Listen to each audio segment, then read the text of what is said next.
in your life like the football coach of a college team who ruins his life by having sex with the woman who chaperoned his wife on game days. This is the Educated Ignorance Podcast on the Four Frequency Sake Podcast Network, presented by Ryan Allison Tattoo and Durham Remodeling. I'm Joe Winkle. I'm joined by Nick Brinks. Nick, unlike Sharon Moore, you and I are faithful to our significant others. And we are not gonna crash out once things end and threaten to kill ourselves and then get put in jail while also sliding in the DMs of OnlyFans models. Sometimes you just lose your mind, Nick. It's a little crazy, What a week in Michigan, huh? What a week. And then people go on Twitter and say, man, he's got mental health. Who are we to judge him? He's not right. He's going through some stuff mentally. No, he's just horny, guys. Sharon Moore is just horny. Okay? He just really enjoyed sticking his thing into orifices that didn't belong to him. And that's it. Sometimes men are like that, guys. Sometimes men are he's in the wrong profession. He might as well have gone into politics. It's okay in there.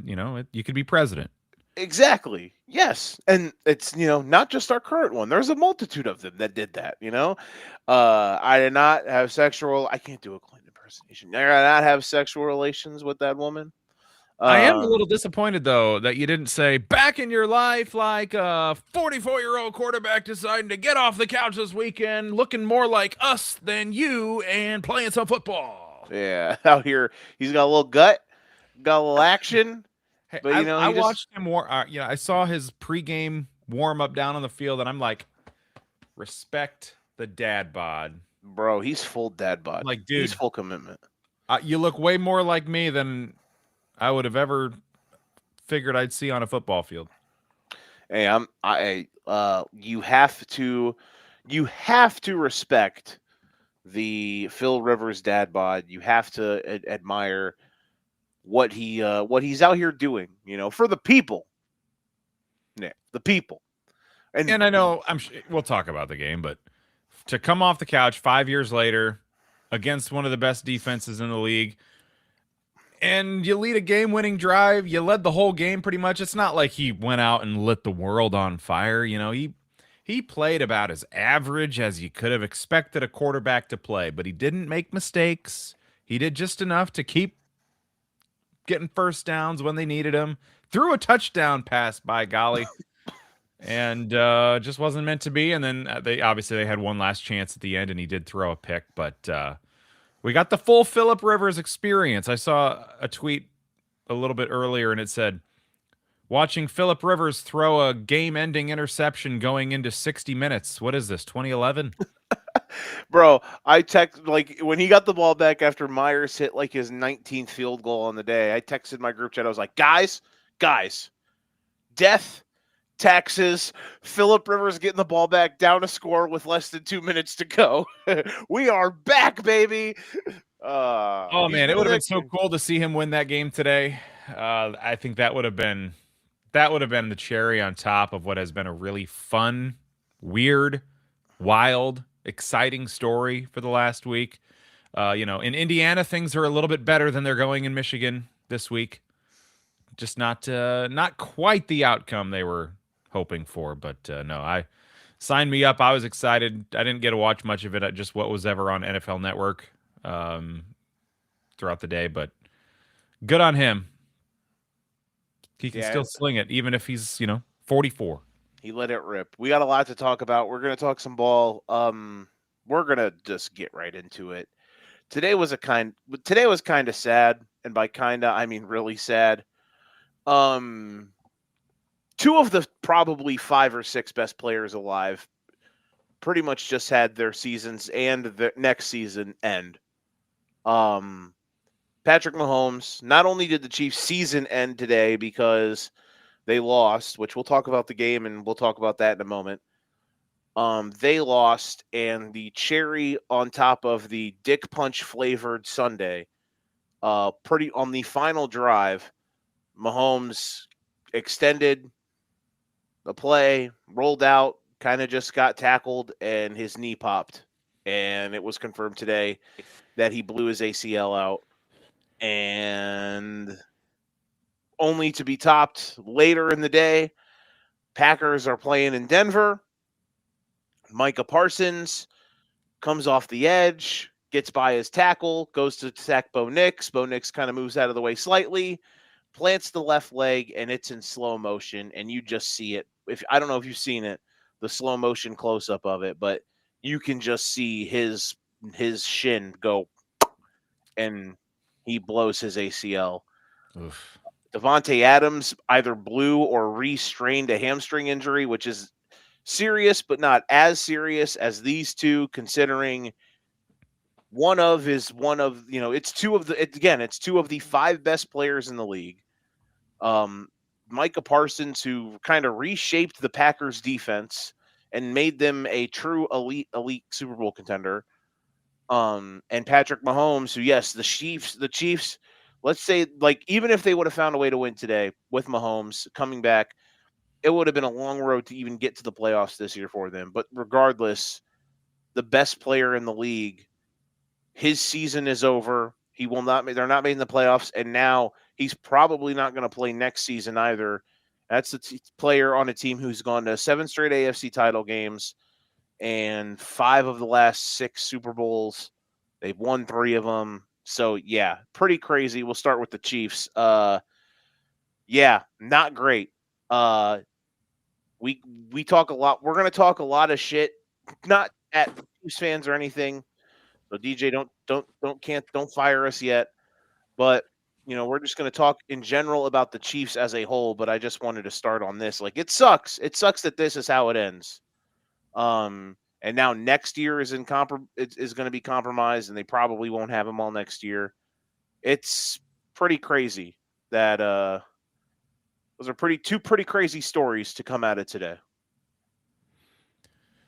I don't know what's worse, for it to happen essentially when, the season was going to be over, whether he was healthy or not at that point, or for it to happen when you need him and you're going to make a run. It's like, it's tough either way, but for it to essentially have happened when they had such a small chance of even making the playoffs and the game was not over, he certainly could have led a game-winning drive.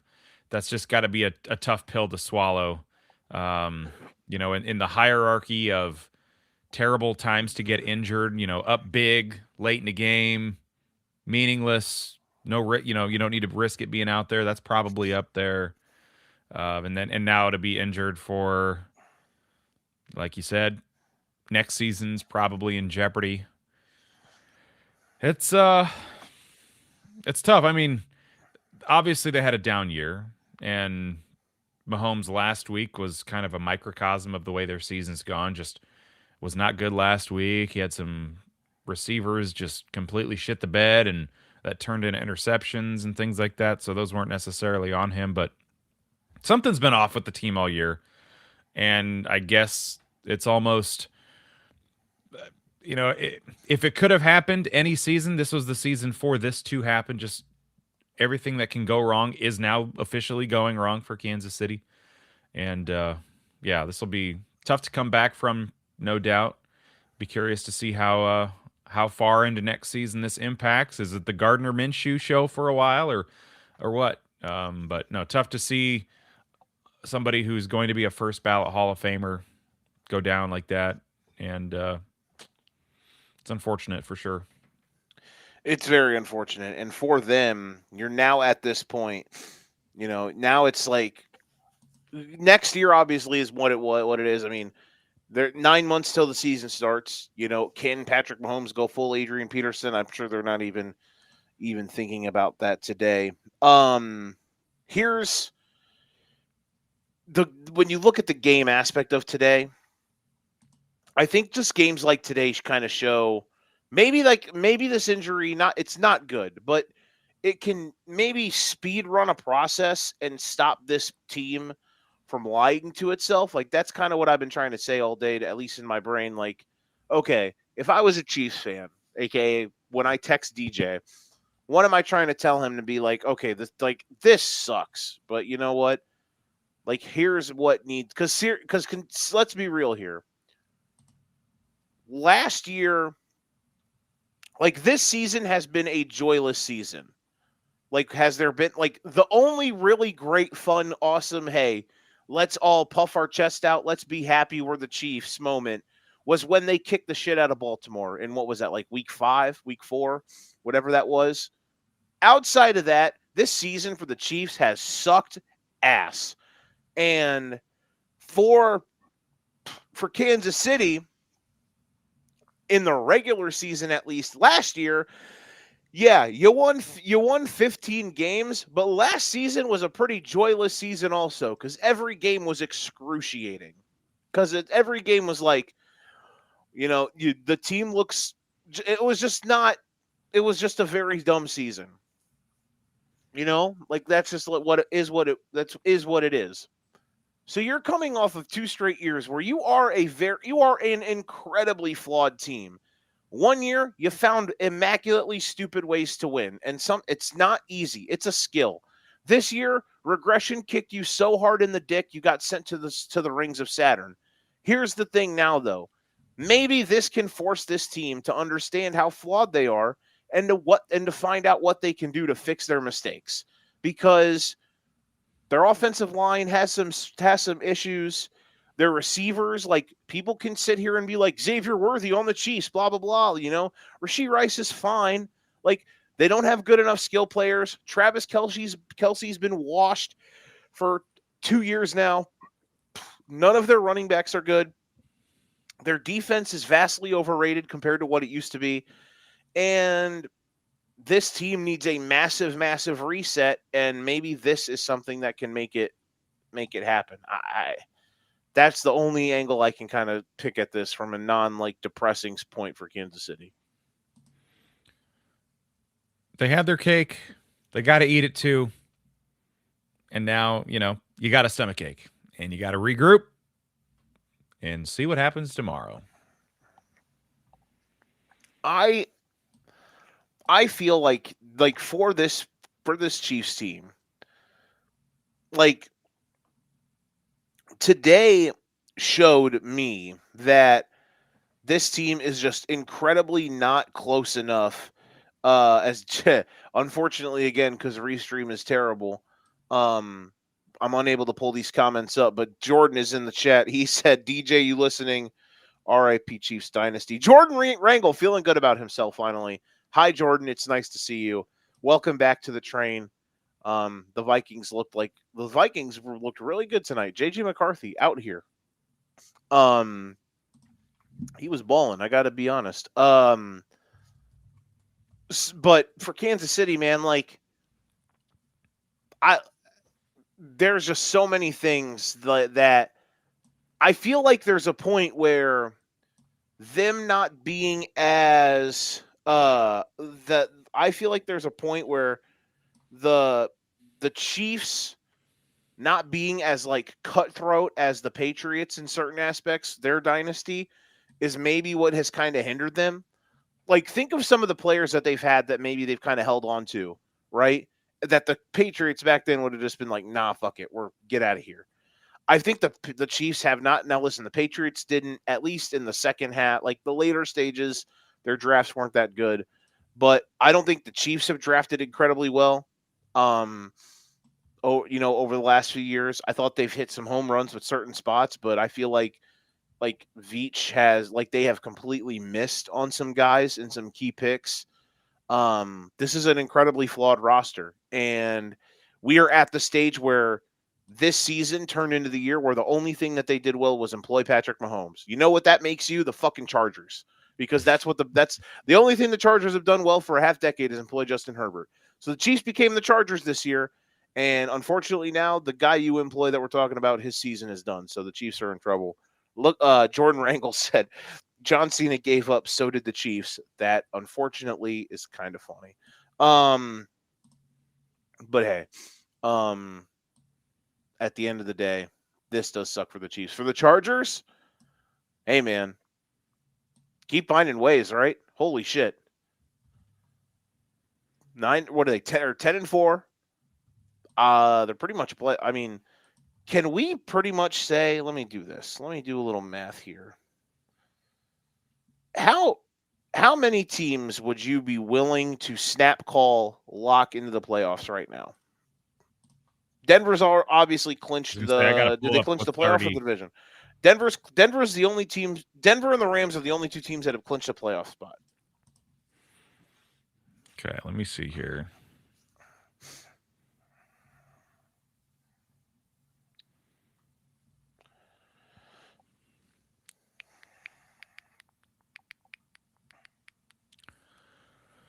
Um,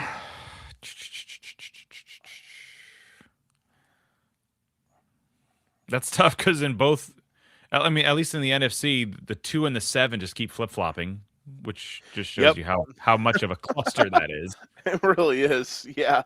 You win the division, you're the 2. You lose, you're not even going to be the 5. You're going to be the 7. And the Niners just keep fucking winning. Yeah, they are taking care of business. So, Patriots. I feel good about the Jags. I know they're only a game up on the Texans. Well, they still play though, right? No, they play twice.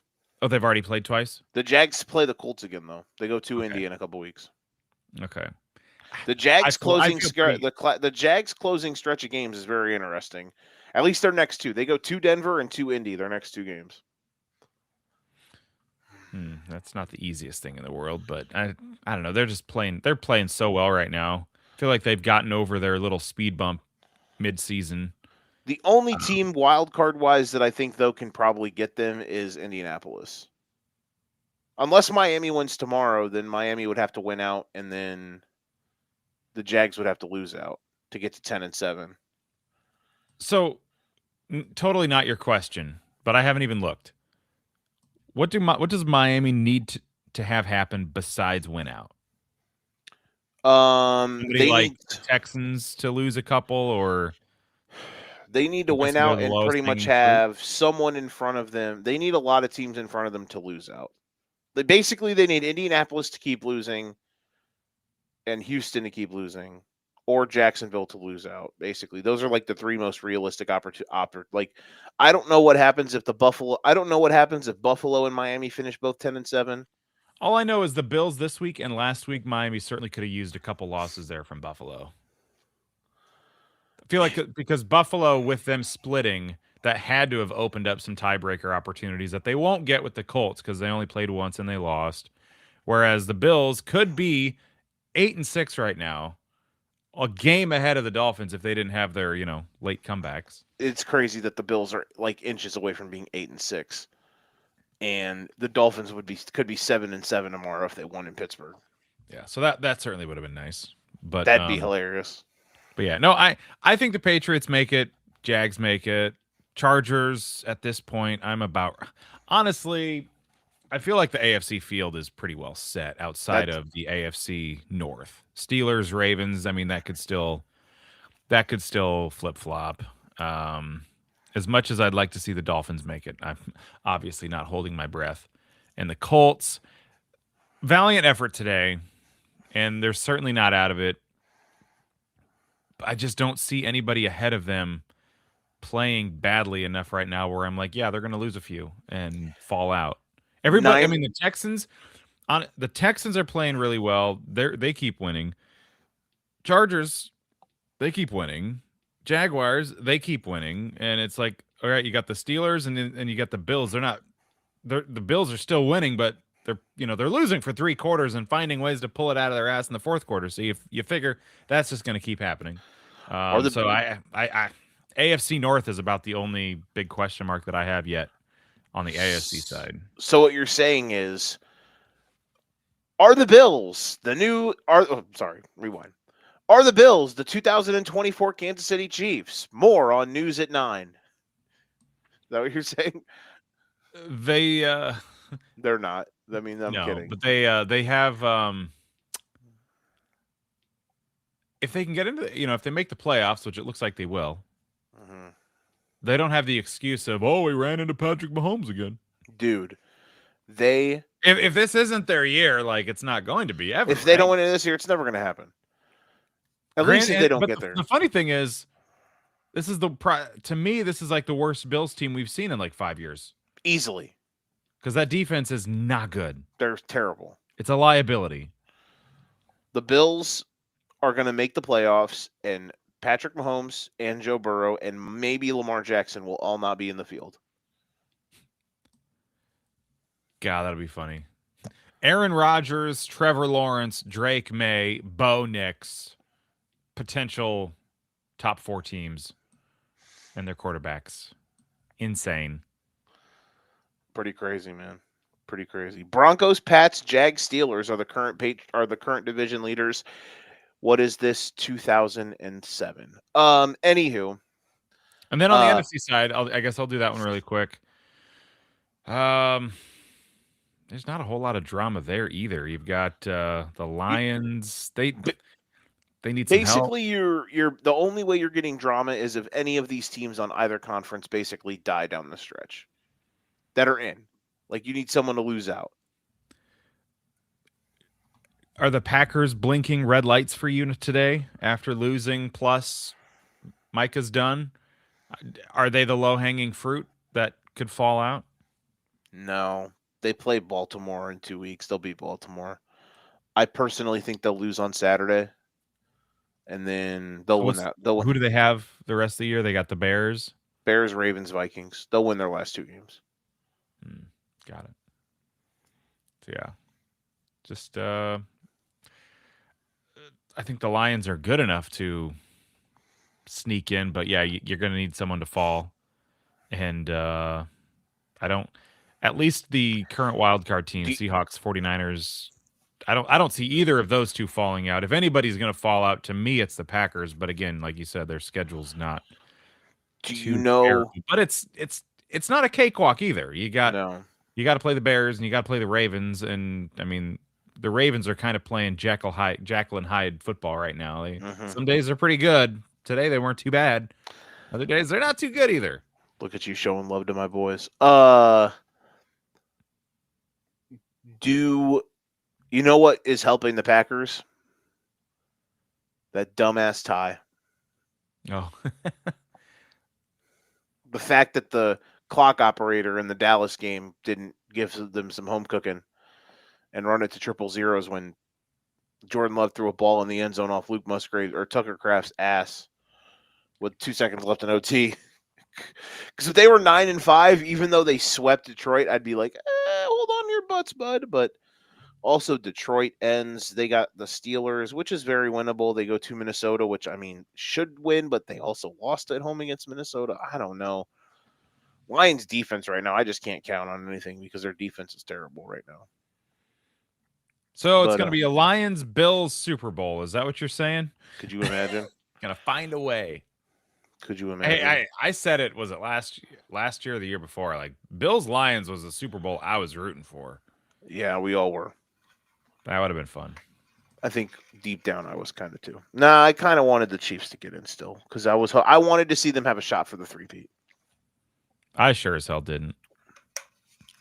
That was the most enjoyable ass whipping I've ever seen in a Super Bowl. Mine was when the Bucs blew them out because everyone told me the Bucs were going to lose and the Chiefs had no offensive line, and I was like, yeah, the Bucs are going to beat their ass. And then they did, and I felt really smart. A couple notes. For Green Bay, yeah, I don't think it's going to be like I mean, look, man. The Micah injury, he elevated everyone. It was like the LeBron James effect, you know? You put him on a team with a bunch of good role players, all of a sudden they're great role players and everything works. Their defense doesn't have like a super duper star outside of him. They have good players, but they are, when everything else is kind of equal, they don't operate as well. But so we'll see. We'll see. I mean, it's right there today, you know, and this isn't even me bringing up the Micah Parsons injury because I hate it. I know he's on the Packers and I hate the Packers, but I hate the Micah Parsons injury. Like, it sucks, you know, like I don't want to see that happen to anybody. But I will say this, today was a hell of a day for the Bears because the Packers lost and the Lions lost, and that's exactly what the Bears needed to happen. Because the Vikings won and it didn't really matter. It did not. I said after they beat Philadelphia, if you split with Green Bay, you win the division. If you split with Green Bay and you beat Detroit, you win the division. And they now, if they beat Green Bay on Saturday, they're a playoff team.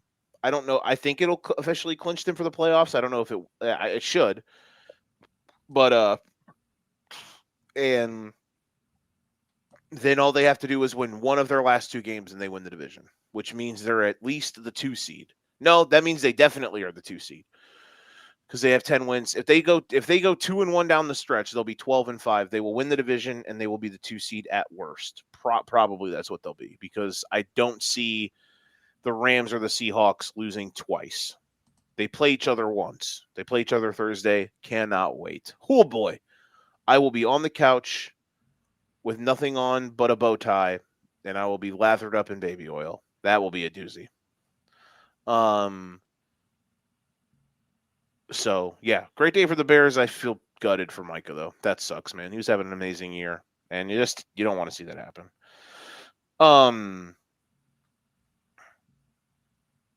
Funniest media moment of the day goes to Dan Orlovsky, who tweeted a video at 4 o'clock or at 2:30 or 3 o'clock today, saying that Josh Allen should win the MVP award, and then Matthew Stafford proceeded to throw for 400 yards and put up 40 points and win against Detroit. He said Josh Allen should? Yes. Josh, he gave the no one is more valuable in the NFL than Josh Allen, as James Cook runs for like 1,500 yards and their offensive line is really good. No one is more valuable in the NFL than Josh Allen. No one. No quarterback has ever played the position better than Josh Allen. Uh-oh, he died. Nick died. Oh, God, he's dead. Oh, he's back. Just had to sneeze. No one. He didn't want us to see your. I didn't want you to see that. No one's ever played the position better than Josh Allen. That's what they always say, bro. Especially not Dan Orlovsky. Especially not Dan Orlovsky. Shout out to Josh Allen for being the greatest player to ever play football. So, yeah.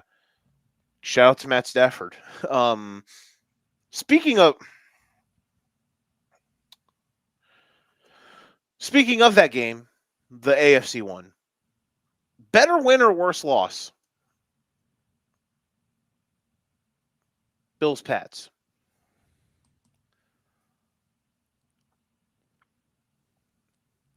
I say worse loss for this reason.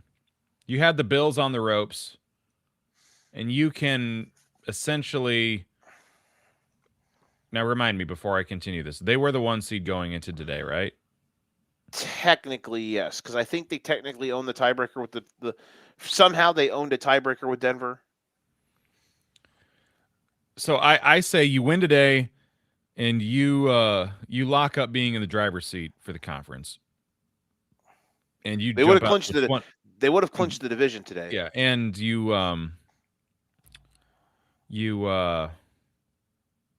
oh shoot, I had it and then I lost it. So you lock up being in the driver's seat, and you're up 21-0. At that point, you're feeling like, all right, we're good. This is Josh Allen. This has been his division for the last handful of years. It's our turn to cement that we are here now. Coach Vrabel is he is he, and Drake May is him. Drake May, and you somehow let them back into the game and you let them win, and now all of a sudden you're still in the driver's seat for the division, but no longer for the conference. And I feel like a win would have gone a lot further for New England today, because I mean, Patriots were the underdogs going into today, as we talked about last week. So, you know, if that game is a 1-score game all day and the Patriots lose by 4, you know, whatever. It's kind of expected, according to the odds anyway. But when you jump out to a 21-0 lead, all of a sudden you've got the pressure to finish it off. The Bills and Josh Allen, they're a team that when you're up 21-0, you got to win that game. They didn't, and now that obviously that helps Buffalo's playoff chances. Not that a win would have knocked them out or anything like that, but you had a chance to at least hurt them a little bit in that regard. But yeah, for essentially that, I say it's a worse loss. I don't disagree with that. But you're going to disagree. No, it's impressive by Buffalo to kind of get yourself off the mat, but that's a tough loss for New England. Now, listen, their offensive line still dinged up. They should hopefully be back for the playoffs. Will Campbell, especially their left tackle that they drafted last year. So we'll see. We're gonna see with them, but like regardless, just tough because there's this question that'll come. Like at the end of the day, you play your schedule. I'm never gonna be. Especially because they went into Buffalo and won. You know what I mean? But like at the end of the day, we're going to go into the playoffs. They're going to be the 2 seed, and we're going to sit here, and I'm at least going to be like, are they really worth being the 2 seed? Like they're probably going to be underdogs in their first round game, depending on who they play. Especially if it's like Houston, which, by the way, can I offer you a little spice? Can I offer you a little 6-1 Houston Texans to win the AFC? I'm feeling it. I'm Nick. I'm in. I can't come. I'm not. I will not argue against the Texans. If you can find good odds on that, I don't hate that. Who would have thought for the Texans to actually give us hope? All that they needed to do was start off terribly, look like complete and utter dog water for 2.5 months. CJ Stroud then gets hurt. They rip off a bunch of wins in a row. CJ comes back. They basically end the Chiefs season. And now we're sitting here like, oh, they've won 8 in a row. They're 9-5. 3 of those are from Davis Mills. And they're the hottest. They're not the hottest team per se in the league because Denver's won, I think, 10 or 11 what is it, 10 in a row? 11 in a row? I think 11 now. 11 in a row. That's what Denver's won. Yeah, they've won 11 in a row. But Houston's won 6 in a row.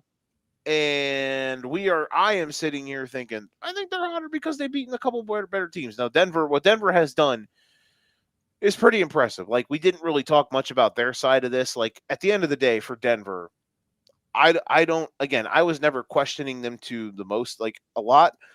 I wouldn't have picked them to go to the Super Bowl. But because it's like, at the end of the day, I have to see Bo Nix in a playoff game, you know? But at the end of the day, like, how many times do I have to say at the end of the day? Jesus Christ, fuck me. But at the end of the day, somebody might. But at the end of the day, you are going to have to go to Denver to win. The AFC goes through them, and that's pretty tough. Whether you're the Patriots, whether it's Houston, whoever it is, like that's not an easy road to navigate. And I think that had to be Denver's path if they wanted to legitimately be a Super Bowl contender, was the AFC road goes through them. And it's going to, barring some really stupid shit in the final 3 weeks of the season. Was beating Green Bay a rubber stamp on the Broncos being good? Or is do you still feel like the jury's still out? No, they're rubber stamped for being good. Like, that's impressive. I was worried. I was questioning, like, should I, like, if I was betting this, would I take Denver? Because, like, should they really be underdogs? But also I thought Green Bay was a bit of a weight class ahead of them. Not a full one, but just like enough, you know? Like a heavyweight versus a light heavyweight. Not a huge difference, but a bit of a difference. And, you know, Green Bay started off hot, scored on their first 5 drives, had to settle for some field goals.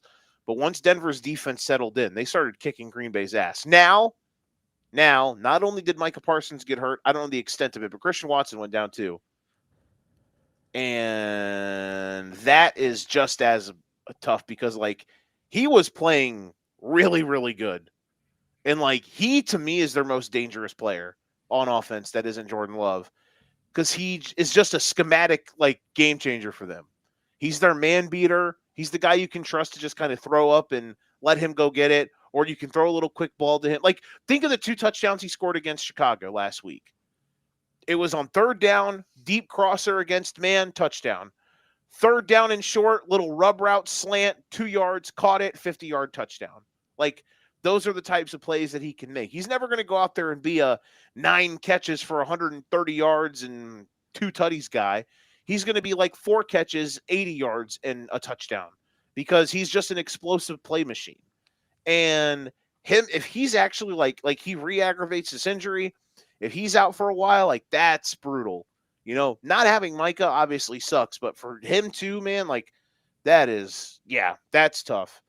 Like, and I think Golden and Reed are fine. I think they're good players, but you can't really trust them on a down-to-down basis to be like, you know, and like Dontavian Wicks, he has the the rest of their receivers are just so up and down, you know, like it's never here's consistency.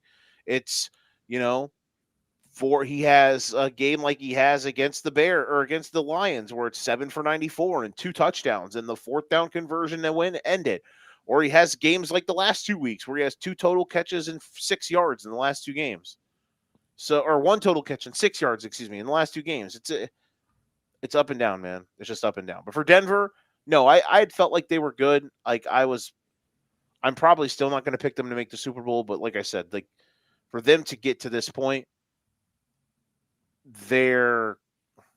today's win is like a proof of concept that they can be at home. The home crowd can be a factor. The home elements can be a factor. Their defense rips. And once they settled in, they kind of handled Green Bay for like the majority of the second half of that game.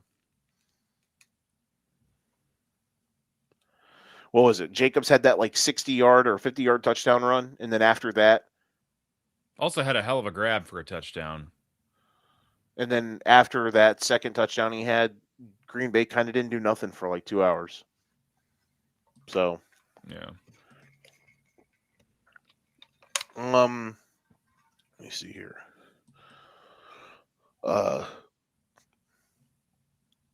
Shout out to everyone who said today was a trap game for the Bears. I thought that was hilarious.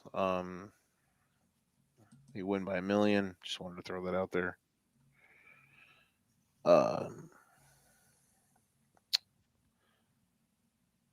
Let me see. The Jags are playing really well. Trevor Lawrence, career high 5 touchdowns. You mentioned that they've been better since their little speed bump. Or 6? Did he have 5 or 6? He had 5. He's been really good. He had 6 because he ran one in. He's been really good. They've been really good. They are on all strides right now. Eagles get a good get back game.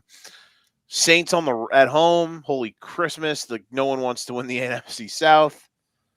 Shout out to Shucky Ducky for 99 draw foul rating there at the end of the game. And threw for 272 yards. I feel like they kind of have to run him to start. Like, they're not going to get pick 1 now, so you're not going to get Freddie Mendoza. I feel like you kind of have to let Shuck start next year. At least, like, you can have another quarterback, but he's not playing terrible. Like, he came up big for me last week when I took his anytime touchdown. He's thrown for 230. He's basically thrown for 240 or more yards in 4 of his 6 starts, 4 of his 7 starts. The other 2 were against the Bucs, where he wasn't that good. But Todd Bowles also just kind of massacres young quarterbacks. But also, they won one of those games where he ran for 2 touchdowns? Yeah, against the Bucs last week. Like, I'm not sitting here saying Tyler Shuck, top 15 quarterback. I'm just saying, like, I think he's earned being their training camp starter next year. So good for him. Never saw that. Never would have thought that was even in the realm of possibilities. Leave it to the Saints to be the one team that's playing like they want to win that division. No kidding. Carolina had it all to play for, man.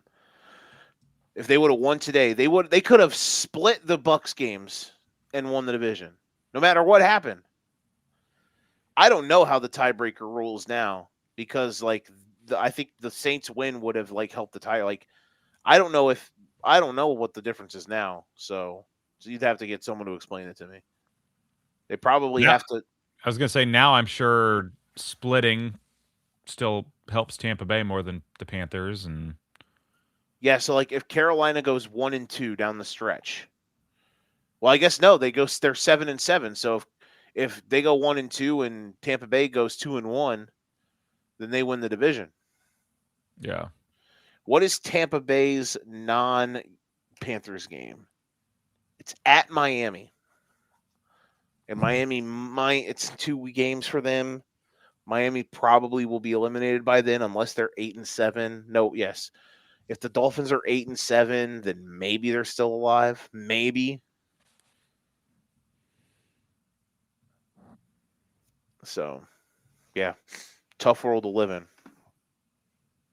If you're Carolina, man. Because their non-Bucks game is Seattle, who is trying to get the 1 seed. So, but hey, fun. Hey. So basically, we know who the 1 and the 5 seed are going to be in the NFC. Like everything else in the NFC is like, it's like a blender. They did a cool graphic on Fox today. It's like a blender every week. Remember how last week the Bears went from 1-7, then they went from 7-2, and basically flipped the Packers.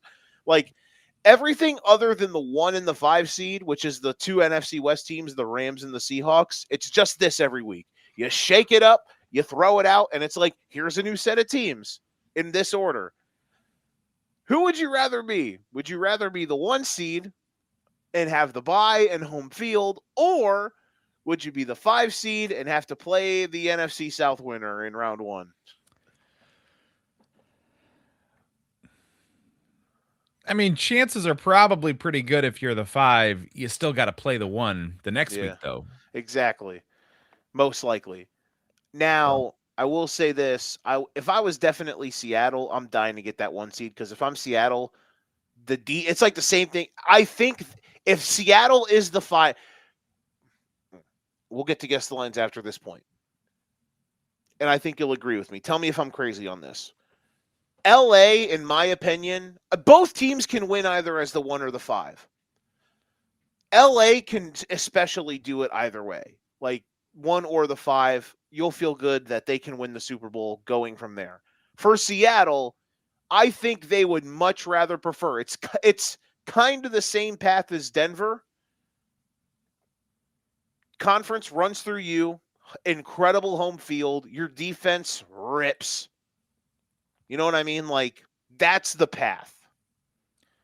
Yeah, when you look at the Seahawks and the Rams, who is home field advantage more important for? And it's 100% Seattle, because the home field advantage. With LA, half of their stadium is visiting fans anyway, so playing at home isn't necessarily an advantage for them. They can take or leave wherever they go.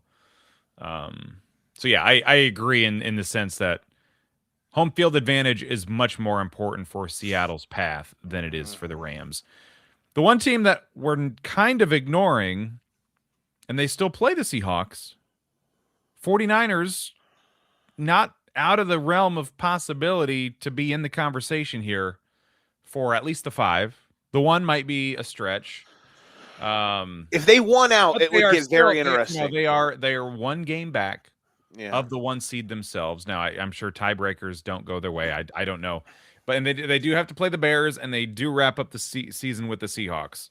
And then this week, oh my goodness, we get to watch Grandpa Phil Rivers on Monday Night Football. Sign me up next week. That'll be fun. Prime time. Hey, man, shout out to them. While you were talking about the Texans a little bit ago, as 6-1 to win the AFC or whatever it was, I got to looking, and I'm like, 2 teams that would be kind of in a similar boat. They had quarterback injuries midway through the season, and they're playing really good football. Houston 49ers 70-1 Super Bowl matchup.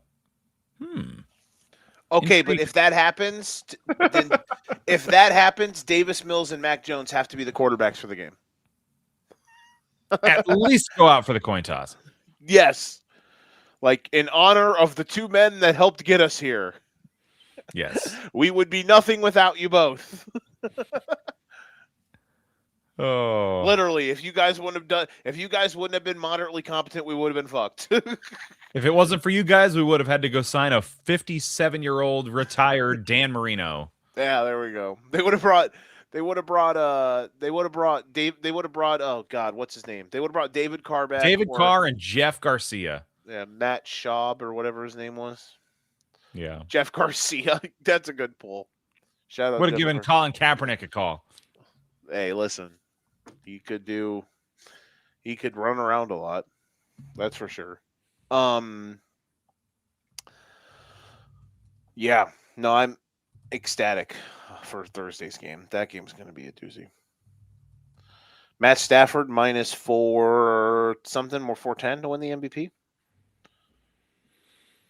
My bad, I lied. Minus 250 to win MVP. Can you take a guess who is all tied? Can you name the 4 players tied for 4th in the MVP race, all at 100 to 1? 4th? Yes. So give me the top 3. Matt Stafford, Drake May, Josh Allen. Number 4. It is 3 quarterbacks and a receiver. Okay, I was going to say Jackson Smith and Jigba. He is one of them, yes.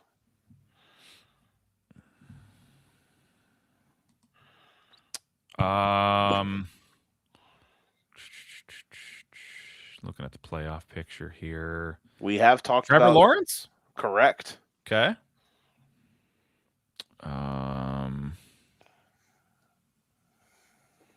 You can't put there's no chance in hell Caleb Williams is up there. No, he's Jordan Love? No, he's 150 to 1 too. Yeah, no. Herbert? Nope, he's 150 to 1. Okay. So we're looking down further here. I mean, it can't be Bo Nix either, right? He's not playing well enough for that. It is Bo Nix.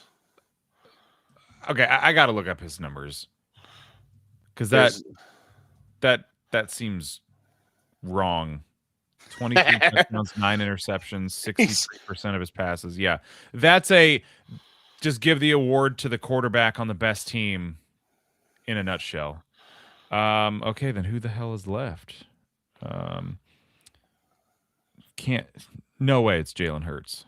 No. He just intercepted and fumbled on the same play again. Be nice. They won today. Darnold? Correct. Okay. So those are. I mean, I would give it. It's Stafford with the ball, obviously. Of those 4 right now, if I had to pick one, who should finish 4th in the MVP voting? Let me look at Trevor Lawrence's numbers. He's at least playing pretty well right now. I mean, he's hot. Overall, his numbers are worse than Bo Nix. Okay, I take that back. Now, over the last 3 weeks, he's been really good. 9 touchdowns, no interceptions. Let me look up Sam Darnold. I just got to see these 3 all side by side.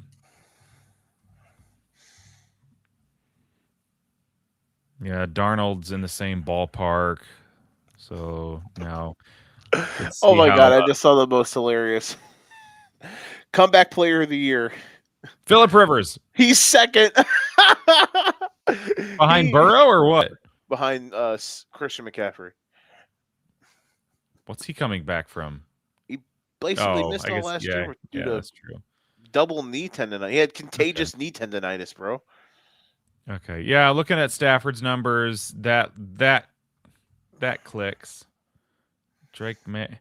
I mean, no, in no world would I take Drake May over Stafford right now. Even if, half of his touchdowns are from the 1-yard line. Hey, bro, you gotta to have a bunch of touchdown passes from the 1-yard line. You gotta be able to you gotta make some throws, bro. Go look at all. If I showed you a highlight reel of all of them, which I've watched it, by the way, you'd be like, okay, I'm not hating on this because these are like there's a couple of variety of you turn, you fake the handoff, you roll out, dude's naked, wide open. But there's some where it's just like, bro, you basically handed it to the guy. Of all the guys that you just listed, he has like 10 plus touchdowns on all of them, fewer interceptions, and he's a 1 seed. Like he's he's checked all the boxes for me. Oh yeah, easily. No, Yeah. Stafford's having an Honestly, I'm amazing year. surprised it's only minus 250. To me, that's a bigger advantage. But one thing I hate about the MVP award too is the last game of the regular season, or the last 2 weeks, or the last 3 weeks. People weigh that way too much. Like in the grand scheme of things, the first 3 games should have the same impact as the last 3 games. I don't mind where it's So at. I just basically I would disagree if it went to May, but I don't mind that it's close-ish. So, all right, you ready to guess some lines? Mm-hmm. Let's get it. Thursday night, we've mentioned it a few times. Oh baby, oh boy, I cannot wait. Rams at Seahawks. Butter me up and call me Brisket Billy. This first game was a Sam Darnold disaster class, and they still had a chance to win the game. So I'm ecstatic, to say the least. Nicholas, lead us off, my friend.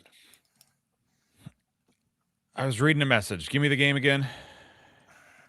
Flint Tropics at the Bourbon Bowl Broncos. Okay, Thursday night football. Yeah.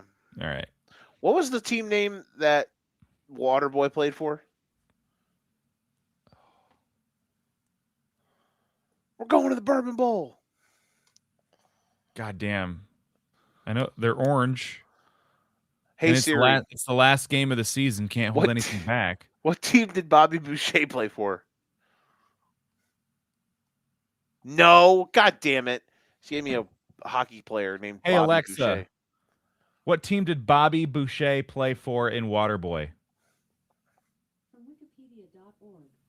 Bobby Boucher is a socially inept, stuttering Bobby Boucher. man serving as the water boy for the University of Louisiana football program. He lives with his University of Louisiana. mother, Helen, and believes his father, Robert Sr., died But that doesn't tell me what their mascot is. while serving in the Peace Corps back in the 1960s. As the players constantly bully Bobby, the Cougars' head coach, Red Bewley, fires him for being disruptive. Oh yeah, it's the South Central Louisiana State University Mud Dogs. Central Louisiana Alexa, off. Oh yeah, the Mud Dogs.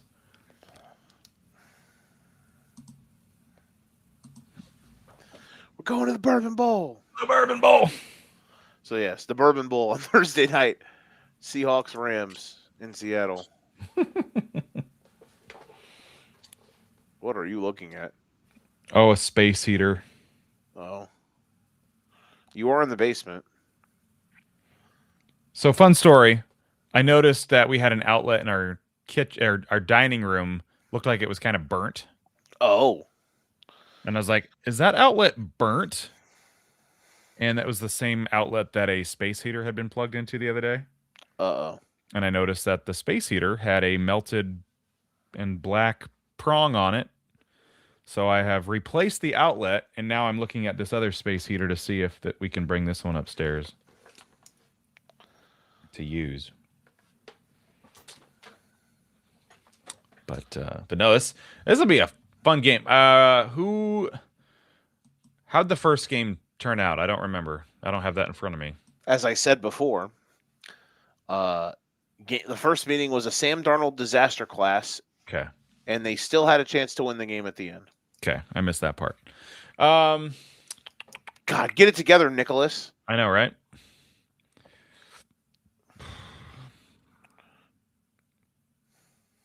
Home team's really good. Rams are really good.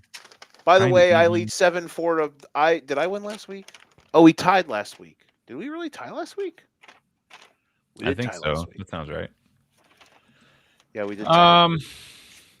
Let's go Seahawks 1.5. You got it wrong. I said LA 1.5, and it is LA 1.5. That was my other side of the coin. Yeah. So you knew it was.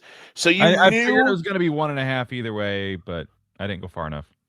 So you knew it was in the tic tac. You just felt like it. You didn't put it in the right tic tac. You wronged the Tic Tac. What is it? 89 to 73. 80. Oh God, 73, 89. How many ties is this? 61. That's 61 ties. That's a lot. Mhm. All right. Saturday night, we'll double dip. First game, Philadelphia and Washington. Did the Commanders win? The Commanders won that game today against the Giants, correct? Correct. I think 29-21. Shout out to Washington. Let's go Eagles. They righted the ship today. They needed that one. Had to take advantage of a backup quarterback on a ass team. And they did. Eagles 7.5 on the road. You went a little too far. I said 6.5. It is only 5.5. Okay. All right. Not bad.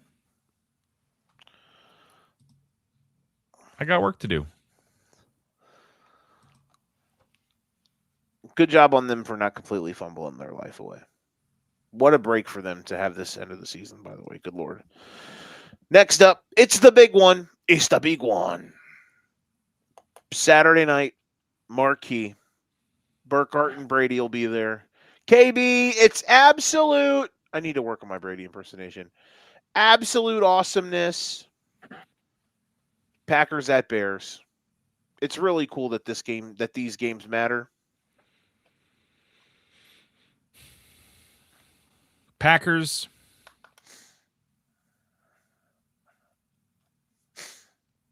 $2.5. I think you nailed it. Yeah, you did. I said Packers -3. You got it right on the money. I was gonna go 3.5 because when they played at Lambeau a couple weeks ago, that was like 6.5, wasn't it? Yeah, it was 6.5. And so I thought, all right, they're on the road, and without Micah, I'm gonna err on the side of closer to 0. So there we go. I'm on the board. I'm not saying this line is going to be. I'm not saying this line is going to completely go to the Bears, but I think this is going to be at least 1.5 by game time. I will not be shocked if this is a pick 'em by kickoff. I think Sharps will heavily slam Chicago. We'll see. I don't know if I'd go that far, but it'll be interesting to see. Sunday S tier. Bucks. I can't believe that I put this here, but it's the game that means the I most. was gonna say by default it kind of is gonna be here, and it's gonna be the way these teams can play some weeks. It's gonna be kind of shitty from time to time, probably. Bucks at Panthers. Whomst would have thunk that the Carolina Panthers would A, be in Sunday S tier, and B, have it happen in the middle of December. Have it happen 5 days before Christmas. Good for them. Here's the problem with what happened today for the Buccaneers. Panthers were on their bye last week, and we asked, is there roller coasters of ups and downs alternating weeks? Was the bye week going to be considered one of them, or will they offset their last game's win over the Rams? Would the bye count as the loss and they jump right back with a win today, but they lost? So that means you get the Bucks next week and in 3 weeks, and they win every other game. So chalk it up. Panthers are they're gonna beat the Bucks. They're gonna lose to the Seahawks. They're gonna beat the Bucks. It's science. It's proven, and it has happened all season long. That first one especially is at home, but you're right. I love how you said it's science. Do you have some clipboards? It is. Do you have a trench coat? Do you have a lab coat back there? I don't. The only time it's not happened for them this year was week 1 when they lost to the Jaguars. And then the next week, they also lost to the Cardinals. Since they beat the Falcons 30-0, everything has been alternating wins and losses. No, I take that back. They also did win 2 in a row against the Dolphins and the Cowboys, but not since October 12th have they won or lost back-to-back games. And outside of the Atlanta game where Bryce went bananas, they've basically all been home and road. It's pretty Yeah, much been let's home see road here. splits.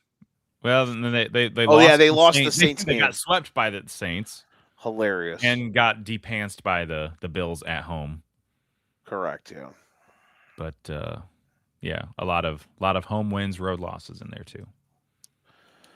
What you got? Oh, let's see. We said at Panthers. Let's go Panthers 1.5. See, here's the thing. I might take Carolina, but I guessed the line correctly. It is Bucks minus 2.5. There you go. So I was right to not give the Panthers the power rating of being higher, but I don't think Carolina deserves to be favored in a game like this. Even though the Buccaneers are clearly dying in front of our eyes slowly. yeah, no kidding. Did you see Todd Bowles in the post-game presser? I heard about it, but I didn't watch it. I didn't. He was having himself an evening. He was an angry boy. Wow. Next up, Happy Cat Dance. It is the Jacksonville Jaguars on the road to take on the Denver Broncos. AFC Championship preview? Probably not, but it would be cool. Also, this was the AFC title game in 1998, I believe. What was the year the Broncos beat one of those Broncos Super Bowls years when they went back to back? The AFC title game was Jags in Denver. Okay. Mark Brunell days.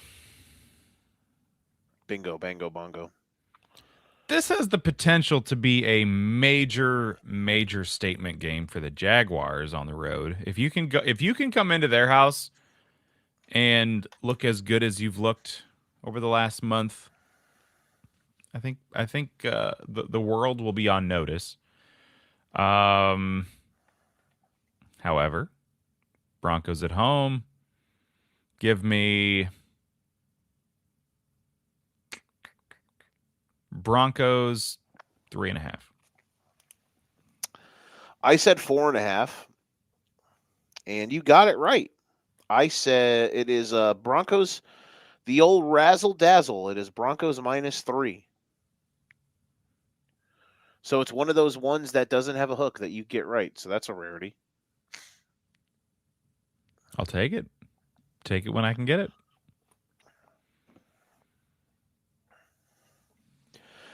Mid but still watchable tier. We have 3 of them. First up, Chargers Cowboys in Dallas. Dallas needs to win out to even have a chance. Chargers pretty much did everything but lock up a playoff spot today. But unless they tie in the end of the year with the Colts, within the Colts on the tiebreaker because Indy beat them. But that's the only real path that Dallas. That's the only real scenario where Indy doesn't. Or excuse me, that's the only scenario where the Chargers don't get in. Okay. Chargers on the road. Let's take them and go Chargers 3.5. Well, that's hilarious. We tied. We both said Chargers -3.5. Are you ready? Oh, God. It is the Dallas Cowboys favored by 1.5. Interesting. They didn't learn their lesson when they had the Chargers as a 4.5 point underdog last week. I lied. I guess for today. I lied. Chargers are -1.5. I'm sorry. Chargers are favored by 1.5. Oh, okay. I read that wrong. Okay. I think on a different. Well, that outlet, makes I more saw it sense at flipped. least. Yeah, I think on ESPN when I was looking at the game scores from earlier, I saw it flipped, so that was on me. Hey, it's very possible. I've seen some incorrect scroll text where I'm like, yeah, you guys screwed that up. So we tied. Next, Steelers at Lions.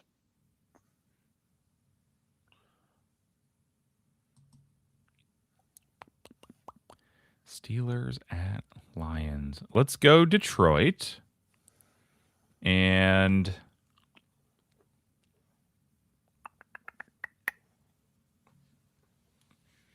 I mean, there's a chance these two teams could have the same record. If Steelers win tomorrow, are they 7-6, right? Yeah, you're right. That's Yeah, correct. so it could be a couple of 8-6 teams. But I will go Lions 5.5. Again, we tied. I also said 5.5. It is the full Monty. It is Lions -7. All right. They should call this we should call this batch The full tied, David. but still watchable. What? The full David. The full David. Or Montgomery. Monty. well, there you go. Yep, yeah, nice. We should call this segment mid but still tied. Tied still watchable. Mid but tied watchable. Tied but still watchable. Next up, last one. I only put this in here because this game matters to the Dolphins. Bengals in Miami. And no longer on Sunday Night Football. Correct. I guess if Miami loses tomorrow, they're pretty much eliminated. Yeah, I would have to assume they were behind Kansas City, and Kansas City got eliminated because enough teams won and they lost. So yeah, However, I cannot imagine a world where Miami can win and still be alive. I can only imagine what you'll say to DJ if the Dolphins win tomorrow and they're alive longer than the Chiefs. Though you were pretty nice to him today, which I've been hard enough on him and the Chiefs lately. It's not. You can't be his his quarterback only has one leg now. I can't rub it in. You can't talk shit after. You can't sit there and like talk shit playfully when the quarterback breaks or tears his leg. Like Yeah, that kind of like it's bad form. Yeah, DJ, you lucky duck.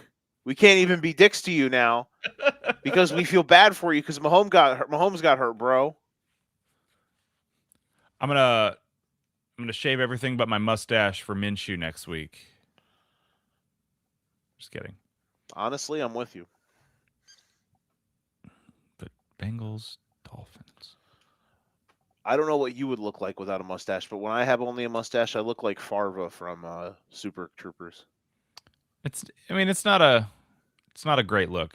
If I have a hat on, like a baseball cap, I can kind of get by with it. But if I don't have a hat on, it does not look good. Can I get a liter of cola? Have you seen that movie? Please tell me. I feel like I've just seen bits and pieces. Oh, damn. Yeah, I know the movie you're talking about. I think I can picture the guy you're talking about. Fuck it. No, if I just have a mustache, I look like I shouldn't be allowed near a school. You said it, but sir. I feel like most people with just a mustache look like they should not be near schools. More on News at 9. Dolphins at home with a shot.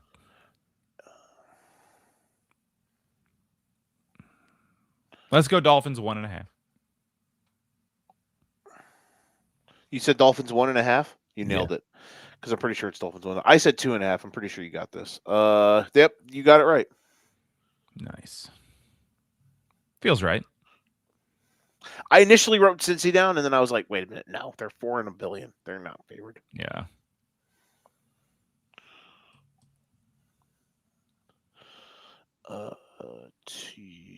We got this one. Let's see. This one was me. We've got some poop this week. It is a 6-pack of Jurassic Park poop meme. A couple of the games have at least one good team in them, but a couple of them, woof. And tied. One of these are much poopier than they would have been about 9 hours ago. Very. Incredibly poopy. Big poops. Hold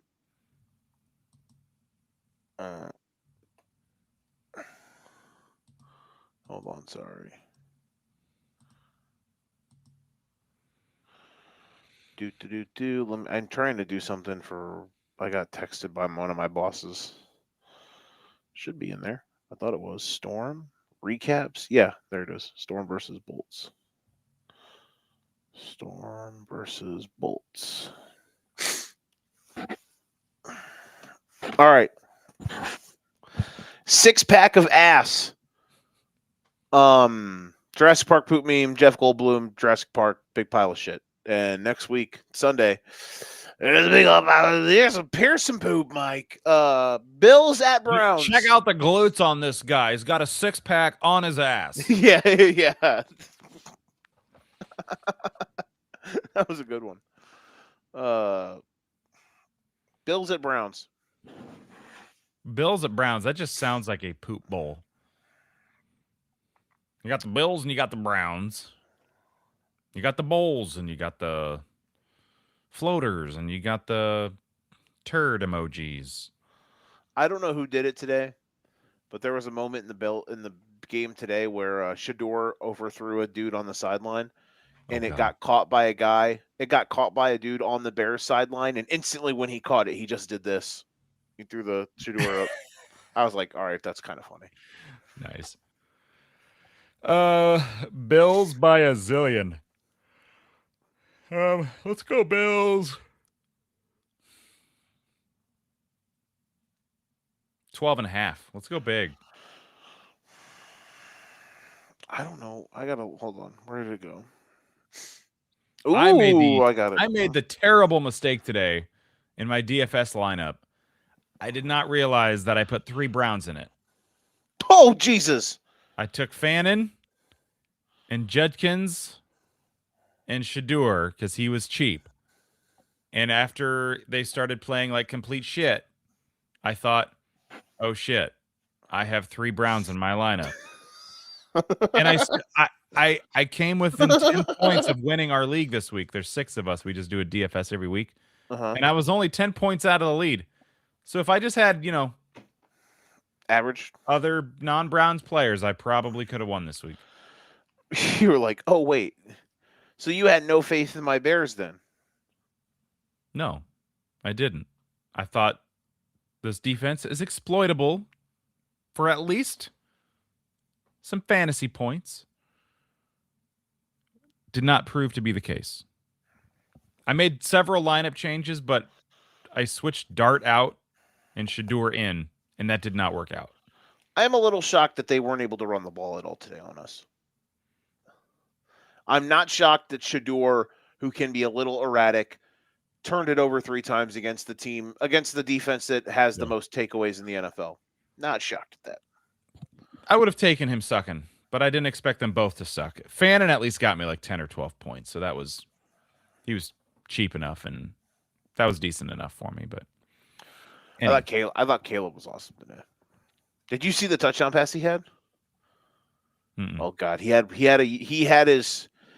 Been a while since he's had like one that went for this type of play, but he had a USC throw today. Nice. Roll into his right, kind of jumping fade away into the corner of the end zone. It went right over the safety and into the bucket for DJ Moore. Nice. Pretty sick. So what'd you say the Bills spread was? Oh, 10.5. I said 9.5. It is 10.5.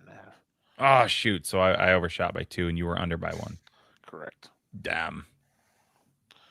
All right. 4-3 me.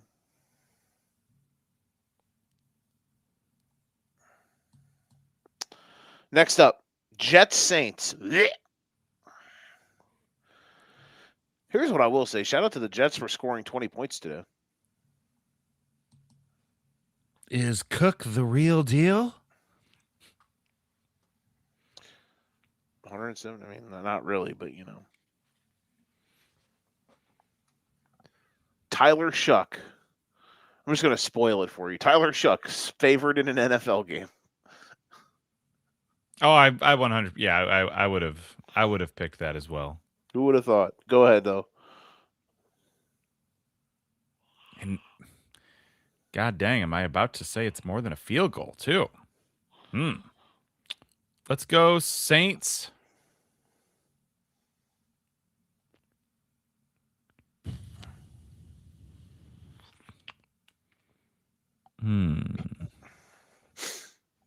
Barely 3.5.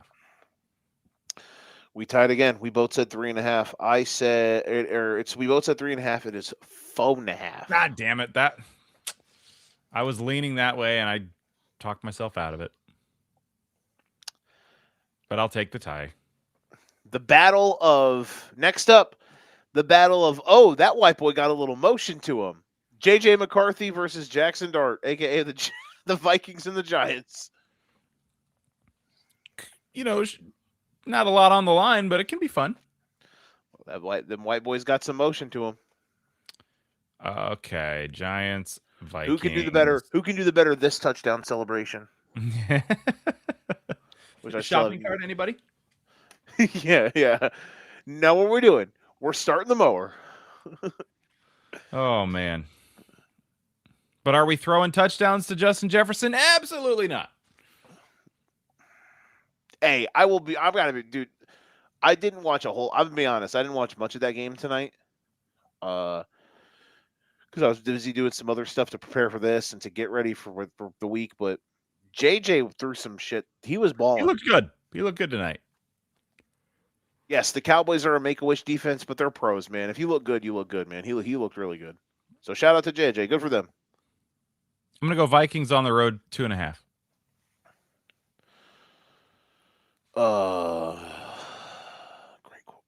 Great pick. Because you got it right. Holy shit! I said 3.5. It is 2.5. Nice. You are out here. You are out here, Nick Brinks.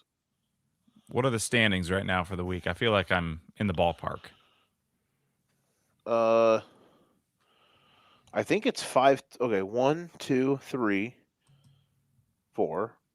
1, 2, 3, 4. 1, 2, 3, 4, 4 to 3. So we're tied. That's all I care about. I just got a tie. Next up, this. Pray for everyone. Is there even a line on this game? Oh boy, there's not. This one might just get tossed from the record book. Chiefs Titans? That is correct. Well, we'll make picks anyway, and they'll just be stricken from the record. There is a line on ESPN Bet, which that's not even Okay. ESPN Bet anymore. It's technically DraftKings. It's Score Bet here in Iowa. Yeah, Score Bet. It gives DraftKings on the ESPN app. It gives DraftKings. So I have a line from DraftKings. We'll go Chiefs. And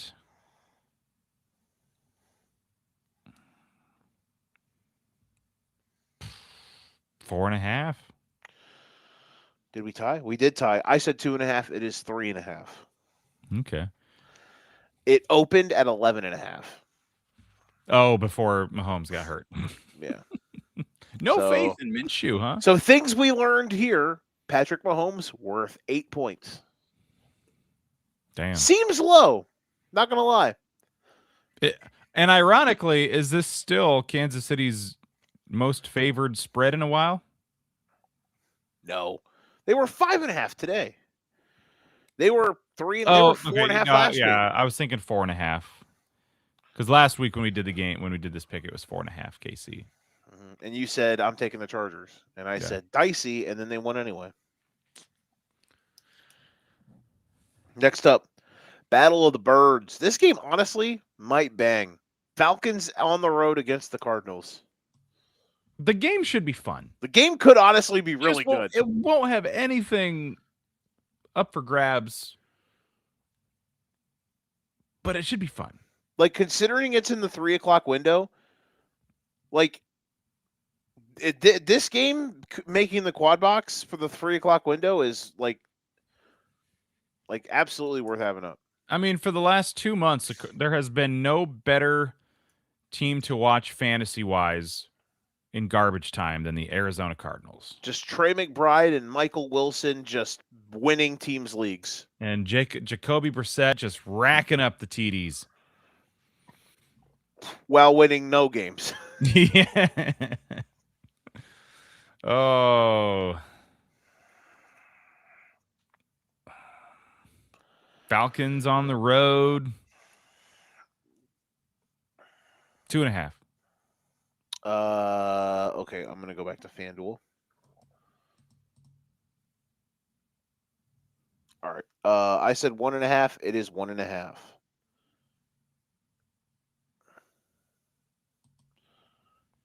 for Atlanta. Sorry.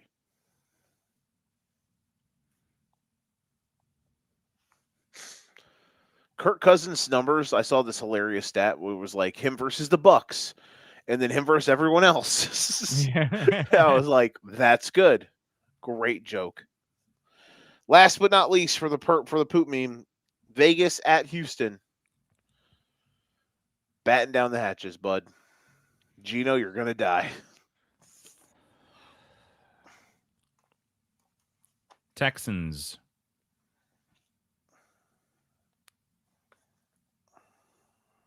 $11.5.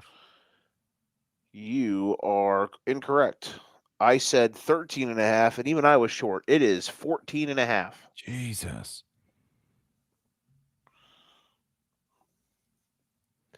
Damn. Okay. Sunday night. Pats at Ravens.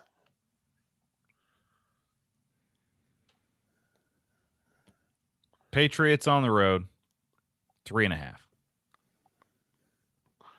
You're taking the Patriots as favorites. Yes. Right? I just want to make sure that that's what you said, right? Yes. Okay, because you're wrong. 3.5.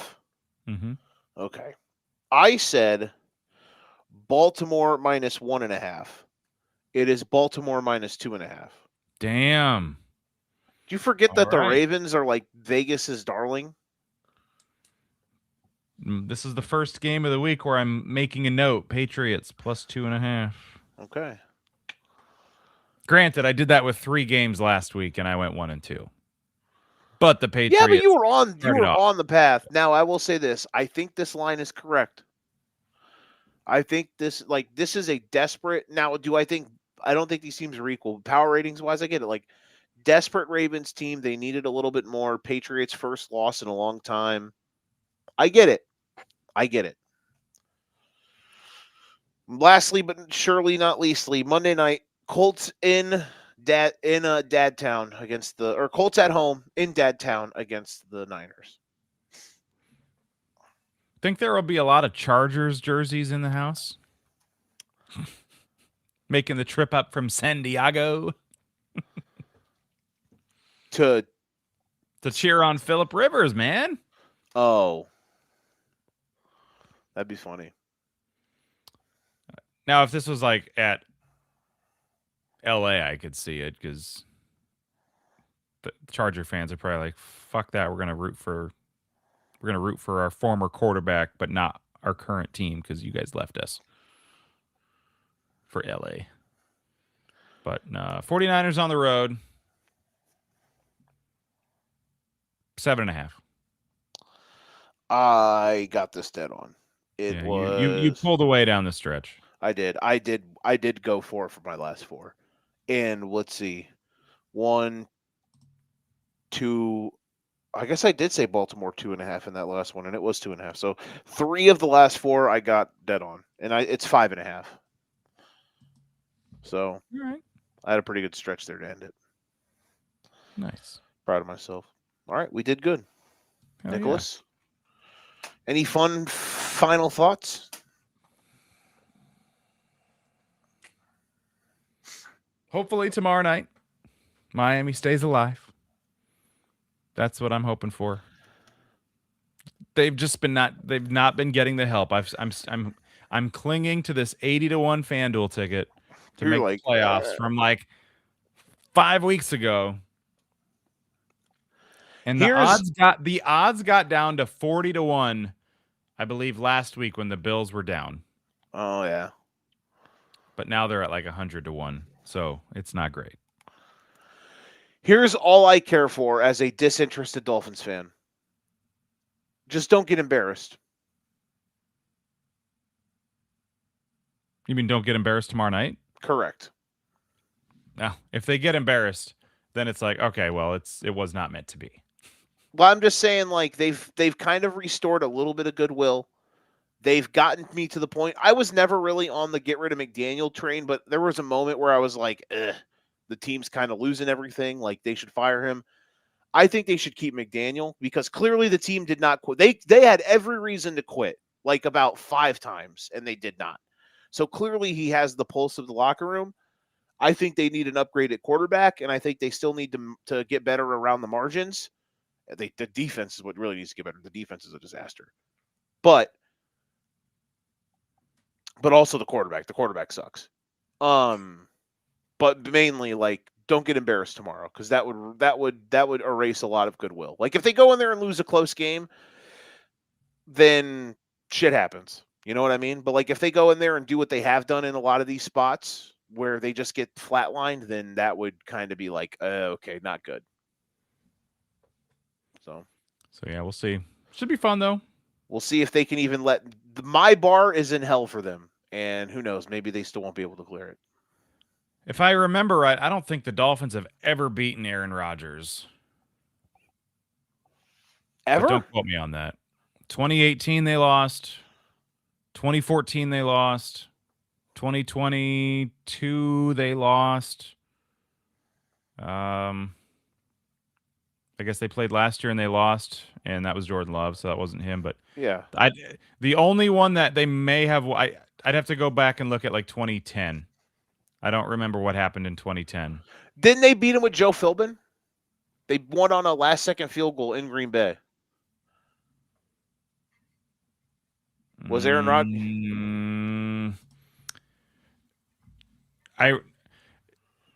The only Joe Philbin game that I remember would have been 2014, and I'm pretty sure Rodgers used a fake spike against the Dolphins, and he won late. He did. Yeah, I remember that game because that was the year Miami was actually pretty good, but they lost. They lost like 2 or 3 like insane heartbreakers. They lost at the gun base. So Rodgers threw a touchdown with 3 seconds left to win by 3 in 2014. Yep. That year, too. 2018, they got smoked, and I was at that game. That sucked. They got smoked at home? In Green Bay, I went to that one. In 2018. Who was on Christmas 2022, Green Bay won 26-20, and that's when Tua was playing well, and then he got concussed and threw like 3 interceptions in the fourth quarter. I was eating Christmas dinner while Tua was fumbling the entire bag. I wanted to kill somebody. So 2010, Miami did beat Green Bay. So they did beat Aaron Rodgers with Chad Henne at quarterback. 2014, that Dolphins team kind of ripped. Tannehill had a great year. They lost 3.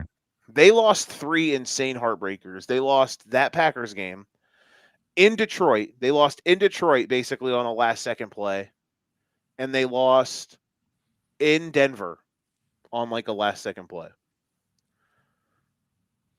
That was a heartbreaker season for me as a like invested Miami Dolphins fan. Now I'm a non-invested Miami Dolphins fan. Mm-hmm.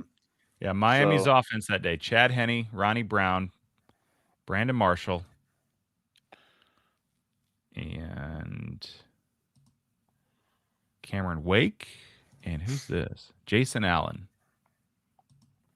Brandon Marshall. He passed away, right? The linebacker? No, the receiver.